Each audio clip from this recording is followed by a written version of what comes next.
മിശിഹായിൽ പ്രിയ സഹോദരന്മാരെ, വിശുദ്ധ പൗലോസ് എഫേസ്യർക്ക് എഴുതിയ ലേഖനം തുടങ്ങുന്നത് ഇങ്ങനെയാണ്.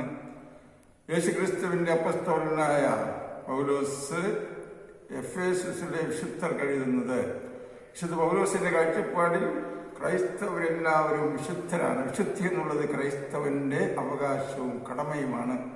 കർത്താവ് തന്നെ പറയുന്നുണ്ടല്ലോ, മർക്കോസിന്റെ സുവിശേഷം 3-34-35, എൻ്റെ പിതാവിൻ്റെ ഇഷ്ടം നിർവഹിക്കുന്നവർ ആരാണോ അവരാണ് എൻ്റെ അമ്മയും സഹോദരനും സഹോദരിയും.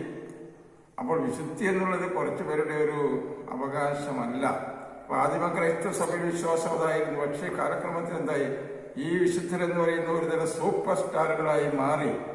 അപ്പോൾ അത് സാധാരണക്കാർക്ക് അപ്രാപ്യമായ ഒന്നായി മാറി. അങ്ങനെ അവരിങ്ങനെ അത്ഭുതങ്ങൾ ചെയ്യുക, അത്ഭുതങ്ങളുടെ മനുഷ്യരായി തീർന്നു. സാധാരണ മനുഷ്യരല്ല, അവർക്കൊരു ബലഹീനതയില്ല. ഇതിൽ ഏറ്റവും വലിയ ദയനീയത എന്താന്ന് പറഞ്ഞാൽ, അവരെ പലരും ക്രിസ്തുവിനേക്കാൾ വലിയവരായി സ്ഥാപിച്ചു. ഇതൊരിക്കലും കർത്താവിൻ്റെ മനോഭാവമല്ല. ഈ തെറ്റിദ്ധാരണ മാറ്റിയെടുക്കണം. അതുകൊണ്ട് പ്രത്യേകിച്ച് സന്യാസ സഭകളുടെ കാര്യമാണ് ദയനീയമായിട്ട്. ചില സഭകളിൽ സ്ഥാപകന്മാർ ഇതുവരെ വിശുദ്ധരായിട്ടുള്ള നാമകരണം ചെയ്യപ്പെട്ടിട്ടില്ല. പക്ഷേ ഇവര് ഇതുമാത്രം കഷ്ടപ്പെടുന്ന ദൈവത്തെ ഒരു വിശുദ്ധനാക്കാൻ വേണ്ടിയിട്ട്.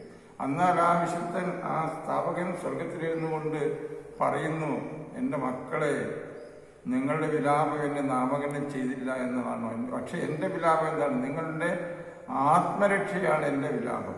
നിങ്ങളുടെ ആത്മരക്ഷ.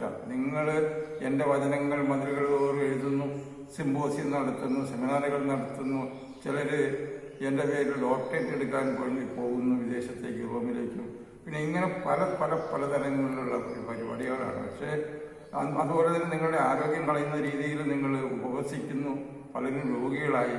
പക്ഷെ ഞാൻ ആഗ്രഹിക്കുന്ന എന്താണെന്ന് പറഞ്ഞാൽ, നിങ്ങൾ സുവിശേഷവും സഭയുടെ നിയമാവലി അനുസരിച്ച് സന്തോഷമായിട്ട് ജീവിക്കുക. അങ്ങനെ നിങ്ങളെല്ലാവരും ഞാനിരിക്കുന്ന ഈ സ്ഥലത്തേക്ക് വരണമെന്നാണ് എൻ്റെ ആഗ്രഹം. പക്ഷേ നിങ്ങളുടെ പോക്ക് കണ്ടിട്ട് പലരും ഇവിടെ എത്താനുള്ള സാധ്യതയില്ല. അതുകൊണ്ട് മാനസാന്തരപ്പെടുക, നിങ്ങൾ സുവിശേഷത്തിൽ വിശ്വസിക്കുക, നമ്മുടെ നിയമാവലി അനുസരിക്കുക. അപ്പോൾ നിങ്ങൾക്ക് എല്ലാവർക്കും ഞാനിരിക്കുന്നിടത്ത് തന്നെ പോരാനായിട്ട് കഴിയും.